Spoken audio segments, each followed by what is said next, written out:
قاضی کا جگہ جگہ بہترین استقبال ہو رہا ہے۔ ایک اور ویڈیو سامنے آئی ہے، کہا تھا نا اسے عوام گمنامی میں نہیں جینے دے گی۔ یہ ناسور کا بچہ جا رہا ہے، یہ دیکھو بغیرت حرامی۔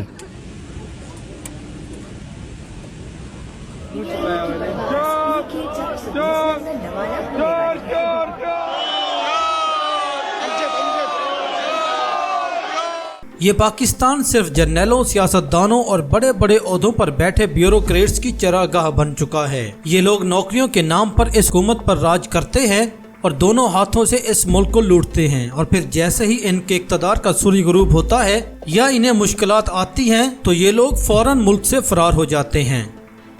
پرویز مشرف ریٹائر ہوئے تو دبئی چلے گئے، رحیل شریف ریٹائر ہوئے تو سعودی عرب چلے گئے، باجوہ ریٹائر ہوئے تو سیدھا بیلجیم جا کے رکے، اور 2017 میں سزا یافتہ نواز شریف ڈیل کر کے لندن چلے گئے، 5 سال وہاں عیاشی سے گزارے۔ جیسے ہی موصوف اسٹیبلشمنٹ کے بوٹ پالش کر کے باجوہ اور عاصم منیر کے ذریعے اقتدار میں واپس آئے تو ان کے سارے کیسز معاف ہو گئے۔ اس اسٹیبلشمنٹ کے ہوتے ہوئے نواز شریف نے پاکستان میں قدم تو نہ رکھا، کیونکہ انہیں اسٹیبلشمنٹ پر بھروسہ کبھی تھا ہی نہیں۔ جیسے ہی قاضی فائز عیسیٰ صاحب چیف جسٹس آف پاکستان بنے تو نواز شریف پاکستان پہنچ گئے۔ گویا قاضی فائز عیسیٰ صاحب نواز شریف کی انشورنس پالیسی تھے۔ جب تک قاضی کے اقتدار کا سورج عروج پر رہا، نواز شریف پاکستان میں دندناتے رہے، اور جیسے ہی قاضی کے عروج کا سورج غروب ہوا، میاں صاحب قاضی سے پہلے وطن سے فرار ہو گئے۔ نواز شریف سے پہلے آپ کو قاضی فرائڈ عیسیٰ کی کہانی سناتے ہیں۔ ابھی کل ہی ان کی مدت ملازمت ختم ہوئی اور یہ بھی پاکستان سے پہلی فلائٹ پکڑ کر بھاگ گیا ہے۔ جن کا جینا مرنا پاکستان میں ہے، پاکستانیوں کے مستقبل کو داؤ پر لگا کر یہ بہروپیے ریٹائرمنٹ کے بعد ایک دن بھی اس ملک میں رہنا پسند نہیں کرتے، اور یہ بے غیرت بھی ملک چھوڑ گیا، ملک تباہ کر کے اس نے بھی اس ملک میں ایک بھی دن رہنا گوارا نہ کیا۔ قاضی صاحب نوکری ختم ہوتے ہی پاکستان سے فرار ہو چکے ہیں۔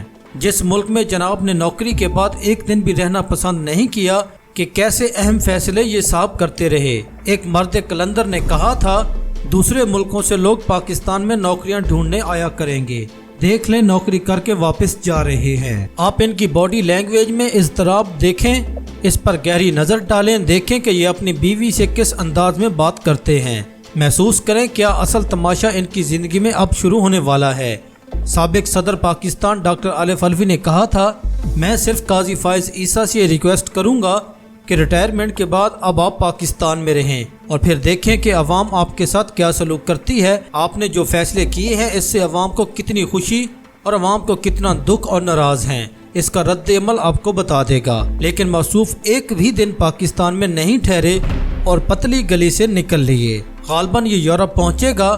امید ہے اسپین میں بسنے والے پاکستانی اس کا بخوبی استقبال بھی کریں گے، اور جہاں جہاں نظر آیا چترول بھی ساتھ ساتھ کریں گے۔ اس کا بھی جواب ہوگا، بھائی میں چیف جسٹس نہیں ہوں۔ جن کی موصوف انشورنس پالیسی تھے وہ ان سے بھی ایک دن پہلے پتلی گلی سے نکل لیے۔ ہم بات کر رہے ہیں بھگوڑے نواز شریف صاحب کے۔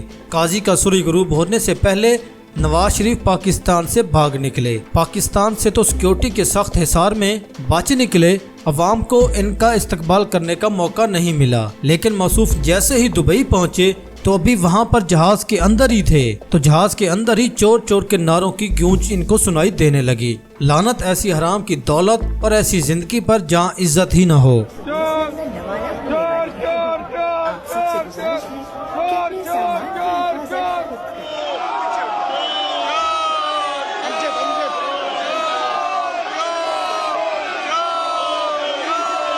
بات یہاں پر نہیں رکتی۔ جیسے ہی ایئرپورٹ کے اندر داخل ہوئے، پاکستانی اس بھگوڑے کا شدت سے انتظار کر رہے تھے اور ان کا استقبال کرنے کے لیے تیار بیٹھے تھے۔ وہ شاہکار آ گیا جس کا انتظار تھا۔ میاں صاحب کا لعنتوں سے بھرپور استقبال دبئی ایئرپورٹ پر پہنچتے ہی عوام نے کیا۔ نواز شریف کا چور چور آیا کے نعروں سے استقبال کیا۔ دیکھیں کس طرح مطمئن بغیرت ڈھیٹ بن کر نکل لیے۔ جیسے ہی نواز شریف پاکستان سے فرار ہوئے، نواز شریف کا استقبال کرنے کے لیے عمران خان کا ٹائیگر شایان علی لندن میں تیار بیٹھا ہے۔ پارٹی تو اب شروع ہونی ہے۔ لندن پہنچتے ہی اوورسیز پاکستانی دیکھیں اب ان کا کیا حشر کرتے ہیں۔ تمام حرام خور اس ملک کو لوٹ کر بھاگ رہے ہیں، اور وہ مسیحا جس کو یہ سزا دے کر آئے ہیں وہ ابھی بھی جیل میں اپنے ملک میں بیٹھ کر اپنے ملک کی بات کرتا ہے۔ انشاءاللہ وہ مسیحا آئے گا اور تمہاری ہستیاں مٹائے گا انشاءاللہ۔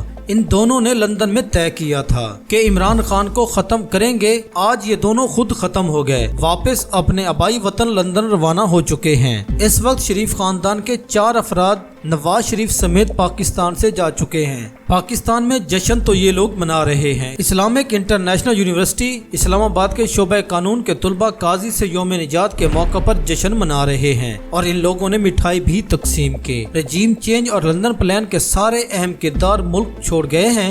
پوچھنا تھا کہ ان کو انصاف کے کٹہرے میں کون لائے گا؟ اس طرح باہر سے لوگ آتے رہیں گے، ملک کا بیڑا غرق کرتے رہیں گے۔ کیا قوم اسی طرح بھیڑ بکری بن کر ذبح ہوتی رہے گی اور یہ کسائی بن کر آتے رہیں گے؟ کب تک، آخر کب تک یہ چلے گا؟ 77 سال سے ایسا ہی چل رہا ہے۔ عمران خان بھی کیسے سب اکیلا ٹھیک کر سکے گا جبکہ ارد گرد سب وہی وارداتیے موجود ہیں؟ الطاف حسین کا محترم نواز شریف کے بارے میں کہنا ہے، آپ بہت جوش و خروش کے ساتھ کئی سال لندن میں رہنے کے بعد اس وعدے اور یقین دہانی پر اس سال پاکستان پہنچے تھے کہ آپ کو وزیر اعظم پاکستان بنایا جائے گا۔ اسی وجہ سے آپ کو 8 فروری 2024 کے عام انتخابات میں فارم 47 کے تحت جتوایا بھی گیا، مگر افسوس کہ ساری امیدیں زمین بوس ہو گئیں اور بالآخر آپ کو ایک مرتبہ پھر ملک چھوڑنا پڑا۔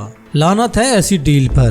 سلیمان شہباز لندن بھاگ چکا ہے، حمزہ شہباز کی بھی غالباً سوموار کی ٹکٹ بک ہے۔ نواز شریف بھی لندن رواں دواں ہے۔ یہ وہ پرندے ہیں جو اقتدار کے موسم میں نقل مکانی کر کے ہمارے ملک میں آ جاتے ہیں اور جب سخت موسم شروع ہونے والا ہو تو یہ واپس پرواز کر جاتے ہیں۔ اور دوسری جانب عمران خان پر ظلم کے پہاڑ توڑے جا رہے ہیں، نہ کوئی کھڑکی نہ کوئی برآمدہ جہاں سے سورج کی روشنی اندر آ سکے۔ بجلی بند کرنے سے سیل تاریکی میں ڈوبا رہتا ہے۔ نلکے کا پانی بند کر کے آدھی بالٹی پانی دے دیا جاتا ہے کہ اسی کو استعمال کرنا ہوگا۔ کھانے کے نام پر گزشتہ یوم کے لنگر کا باسی کھانا دیا جاتا ہے جسے کھا کر الٹیاں آنا شروع ہوئیں اور پیٹ بھی خراب ہو گیا۔ شیونگ کا سامان بھی واپس لے لیا گیا تاکہ حلیہ خراب ہونے سے اعتماد میں کمی آئے۔ پھر 12 روز بعد اپنا بندہ بھیجا اور کہا کہ جاؤ دیکھ کر آؤ وہ ٹوٹا یا نہیں۔ بندہ واپس آیا اور کہا آواز سے تو نہیں لگ رہا کہ وہ ٹوٹا ہے۔ کہا آواز کو چھوڑو، یہ بتاؤ شکل پر مایوسی کے اثرات نظر آ رہے تھے؟ جواب دیا نہیں، ابھی داڑھی بڑھی ہوئی ہے جس سے چہرے پر مردانہ وجاہت مزید بڑھ چکی ہے۔ تل ملاتے ہوئے پوچھا اور وہ لنگر کا کھانا کیا اس پر بھی کوئی شکایت نہیں کی؟ نرمی سے جواب دیا نہیں، کل اسے پتلی دال اور 2 دن پرانی سوکھی روٹی دی تھی، وہ اسے دال میں ڈبو کر کھا گیا اور خالی برتن دروازے پر رکھ چھوڑے۔ غصے سے تقریباً چلاتے ہوئے پوچھا تمہیں دیکھ کر اس نے کوئی شکایت کی، کوئی فرمائش کی؟ نظریں چرا کر جواب دیا نہیں، بلکہ کہہ رہا تھا کہ میری خیر ہے لیکن دوسرے قیدیوں کو تو ایسا کھانا مت دیا کرو۔ تو پھر پوچھا تمہارے خیال میں وہ کب تک ٹوٹ سکتا ہے؟ سر جھکا کر آہستہ سے جواب دیا نہیں سر، وہ ہم میں سے نہیں لگتا، وہ نہیں ٹوٹے گا، وہ شاید مرد کا بچہ ہے۔ ایک نواز شریف تھا جو فوج کی قید میں دھاڑے مار مار کر روتا رہا اور سودا کر کے بھاگ گیا۔ ایک عمران خان ہے جس نے قید کرنے والوں کو روز رلایا مگر خود مسکرایا اور ڈٹا رہا۔